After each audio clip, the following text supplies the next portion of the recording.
Cie, yang mau sidang skripsi, panik nggak? Panik lah ya. Oke, tapi tenang aja teman-teman.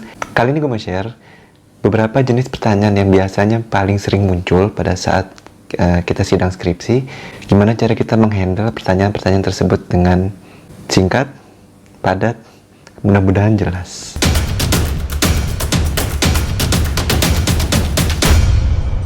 Assalamualaikum warahmatullahi wabarakatuh. Balik lagi di YouTube channel gue di Fadil Breakthrough. Oke, buat teman-teman yang mau sidang skripsi nih, seperti yang gue bilang tadi, gue mau share beberapa pertanyaan yang biasanya sering muncul. Beberapa pertanyaan dari yang paling umum atau paling sering muncul sampai dengan yang out of the box atau paling jarang justru ditanyakan pada saat sidang skripsi ya. Jadi tergantung dosen penguji kalian. Tapi gue juga akan coba membantu kalian dalam menjawab pertanyaan-pertanyaan tersebut ya. Yang pertama, tar dulu. Itu kan ada jempol ke atas ya. Teman-teman bisa lihat kan di screen-nya sama tulisan subscribe. Kita tolong dong diklik dulu sebentar. Nggak nyampe 2 detik kok ya. Biar gue semangat jelasinnya ya. Oke, yang pertama, kenapa mengambil judul penelitian tersebut dan jelaskan relevansinya dengan jurusan kalian? Gimana cara jawabnya? Judul penelitian saya berangkat dari ketertarikan saya terhadap fenomena X, misalnya fenomena apapun ya yang kalian sedang angkat ya. Kemudian di mana fenomena X tersebut adalah salah satu turunan dari mata kuliah yang pernah saya pelajari, yaitu misalnya mata kuliah Y. Jadi menurut saya judul penelitian yang saya angkat berkaitan dengan apa ya, berkaitan dengan mata kuliah kalian masing-masing gitu ya. Nah ini juga kalian perlu hati-hati ya teman-teman ya, ketika mengambil sebuah judul penelitian pastikan itu relevan dengan mata kuliah atau jurusan kalian. Untuk teman-teman yang bingung ya gimana cara membuat sebuah judul penelitian, kalian bisa lihat di screen, bisa lihat di card kita gimana cara membuat judul penelitian yang baik dan benar. Pertanyaan kedua adalah biasanya jelaskan secara umum hambatan penelitian yang kalian alami dan bagaimana kalian mengatasinya. Hambatan penelitian ini fokus kepada masalah eksternal ya. Ingat eksternal. Keterbatasan referensi atau literatur. Kemudian misalnya hambatan yang lain adalah nggak adanya teori yang sesuai dengan studi kasus kalian. Kemudian kesalahan dalam metodologi atau kesulitan dalam proses pengumpulan datanya dan lain-lain ya. Gue ambil contoh misalnya paling simpel adalah ada hambatan dalam proses pengumpulan datanya ya, atau pengambilan data. Ini paling sering sih terjadi dalam skripsi ya. Jangan kalian ceritain aja misalnya kalian ingin mengambil sebuah data dari suatu perusahaan ya. Kita sebut perusahaan X. Awalnya kalian berpikir itu akan mudah karena kalian punya koneksi, kalian punya kenalan di perusahaan tersebut. Tapi ternyata di perusahaan itu pun juga punya kebijakan tersendiri ya. Misalnya ada confidentiality, bahwa mereka tidak bisa memberikan informasi kepada siapapun di luar pihak kantor mereka, di luar pihak perusahaan mereka. Maka kalian jelaskan, tadinya saya mengambil judul penelitian tentang ini di perusahaan yang sama nih misalnya. Kemudian setelah dicoba, dijalani, diproses, tidak disetujui oleh manajemen. Maka saya mencoba alternatif dengan mengganti atau menggeser topik penelitian dari sebelum A menjadi B untuk mempermudah saya dalam melakukan proses pengumpulan data. Dan akhirnya hambatannya adalah saya mengalami kendala secara timeline. Dari tadi target 1 bulan menjadi 3 bulan dan seterusnya gitu. Jadi kalian ceritain apa hambatannya, kemudian bagaimana kalian mengatasinya ya. Bukan dengan curhatan ya. Misalnya pada saat saya melakukan pengumpulan data, saya ke kantor A. Di kantor A itu tersebut ramai banget nih, hektik banget. Saya dicuekin di sana pak, nggak dikasih makan, nggak dikasih minum, saya disuruh nunggu berjam-jam segala macam. Bukan begitu ya hambatan penelitian ya. Karena sebenarnya dosen penguji juga tidak terlalu memperhatikan hal itu. Yang penting adalah bagaimana hambatan penelitian itu secara akademis kalian alami dan bagaimana cara kalian mengatasinya. Dari situlah baru kelihatan kecerdasan kita. Berikutnya, alasan kalian menjabarkan rumusan masalah sekian banyak jumlahnya. Kalian bisa jawab dengan hal gini. Misalnya 3 poin ya.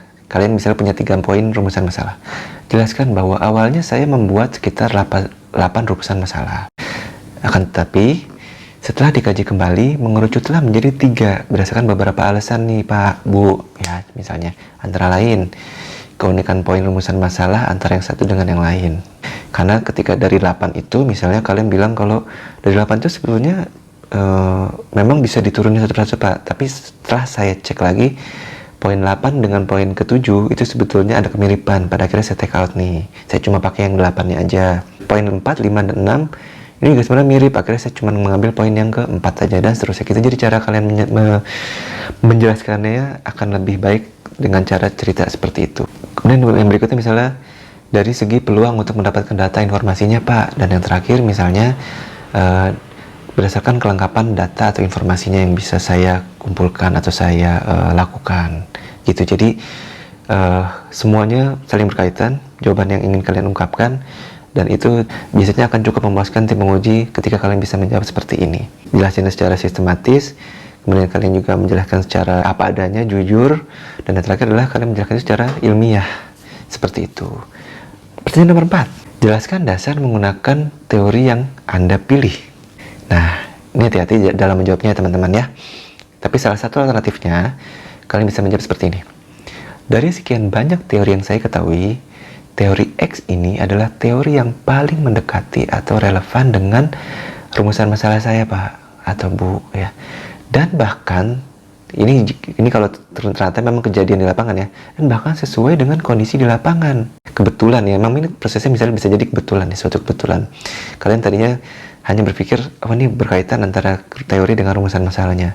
Tapi ketika kalian menguji di lapangan, syukur alhamdulillahnya ceritanya ya, ternyata relevan atau memang betul-betul sesuai dengan yang kalian duga di awal gitu, atau kalian prediksi di awal. Itu akan lebih menarik ketika kalian menjelaskan teorinya. Jadi jangan menjawabnya ngalor ngidul, saya menggunakan teori ini karena saya membaca beberapa banyak buku Pak, kemudian bukunya itu saya jadiin satu, saya simplify, saya summary-kan, bla bla bla. Oh, itu jadi nggak kena gitu ya buat penguji biasanya. Tapi kalau kalian menjelaskannya adalah dasar menggunakan teori itu adalah antara apa sama apa. Nah, makanya kita coba alternatif adalah antara rumusan masalah yang kita angkat dengan teori yang kita angkat dan diuji di analisa. Ternyata ini sesuai misalnya. Nah, itu kan jauh lebih kuat ceritanya, biar kelihatan pinter sedikit ya. Oke, poin kelima, pertanyaan kelima adalah jelaskan dasar menggunakan metodologi yang digunakan. Oke, kalian bisa jawab seperti ini. Pertimbangan saya menggunakan metodologi ini berdasarkan 3 hal Pak, yaitu rumusan masalah saya terkait dengan apa, kalian jelasin, teori yang saya gunakan apa, dan kriteria sampelnya seperti apa gitu ya. Ini masing-masing saling berkaitan ya teman-teman ya, antara rumusan masalah, antara teori dan kriteria sampel. Jadi sebenarnya kalau menurut gue 3 ini yang cukup menentukan metode apa yang bisa kita gunakan ya.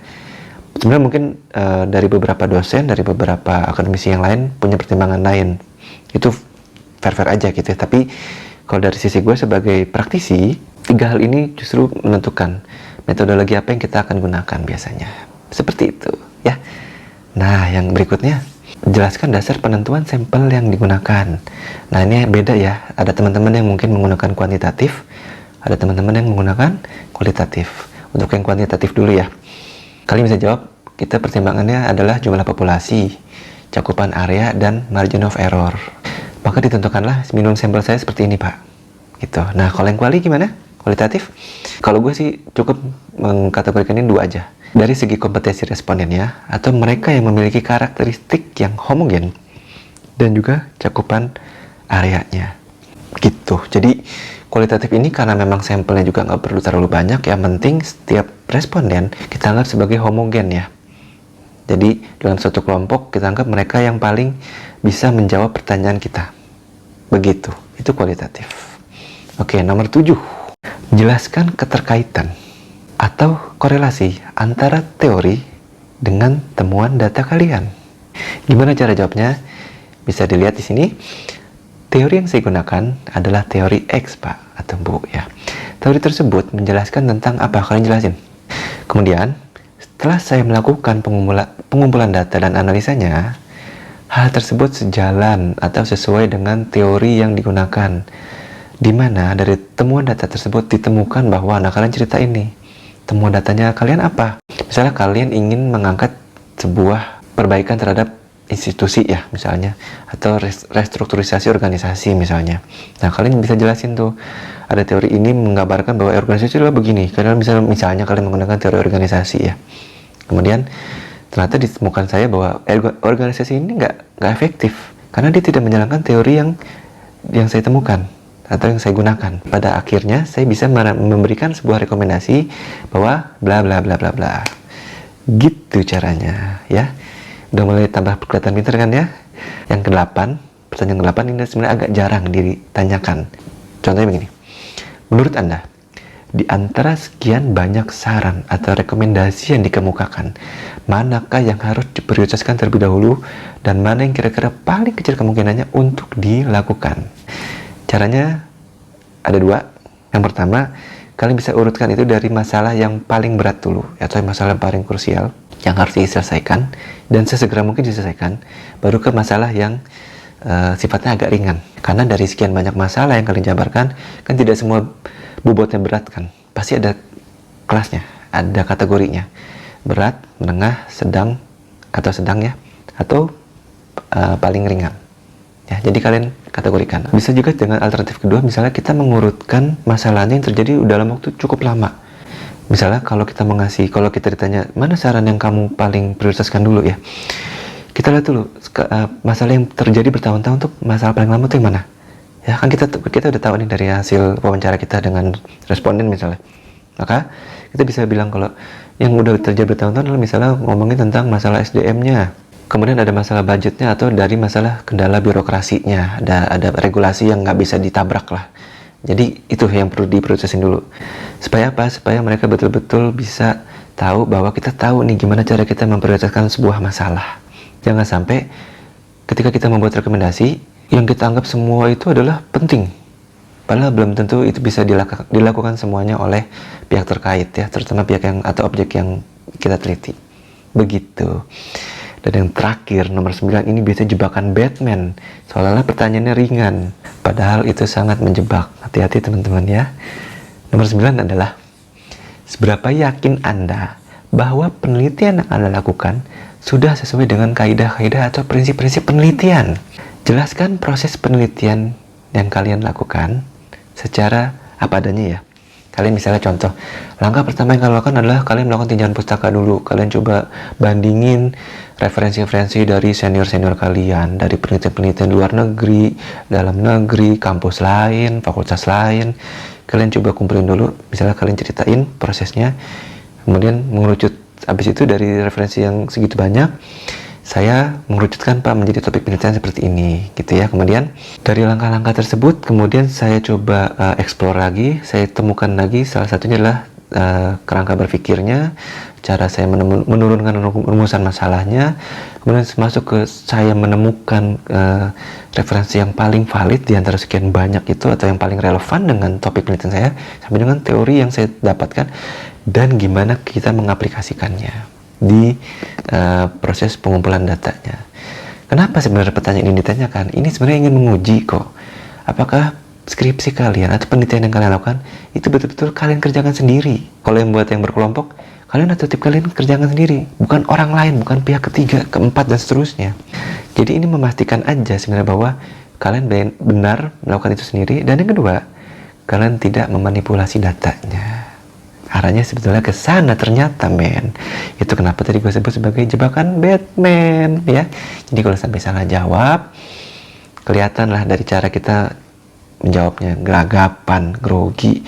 Dan kalau itu nggak sinkron ya antara temuan data dengan proses di awal, penguji tuh yang jago tuh tahu. Ini bukan kamu yang ngerjain ya, gitu. Bisa ketebak ya, hati-hati. Oke, itu aja dari gue teman-teman.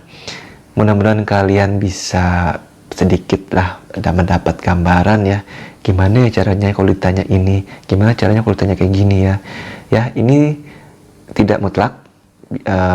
Jawaban-jawabannya tidak semerta-merta ini akan menyelamatkan kalian pada saat sidang skripsi, tapi percayalah, ketika kalian mempelajari polanya, cara berpikirnya ketika kalian ingin menjawab sebuah pertanyaan dalam proses sidang, karena sebetulnya pertanyaan sidang itu banyak sekali jenisnya.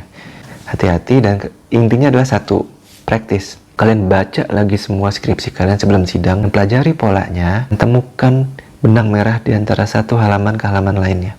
Supaya kalian apa? Supaya kalian bisa jawab dengan mudah pada saat sidang, kalian sudah tenang. Dan selesai sidang kalian bisa langsung menegakkan kepala kalian. Akhirnya selesai juga. Gitu teman-teman ya. Gue doakan kalian lancar sidang skripsinya. Good luck teman-teman. Kalau ada yang mau tanya, tulis di kolom komentar. Oke, thank you teman-teman semua. Terima kasih udah nonton video gue. Wassalamualaikum warahmatullahi wabarakatuh.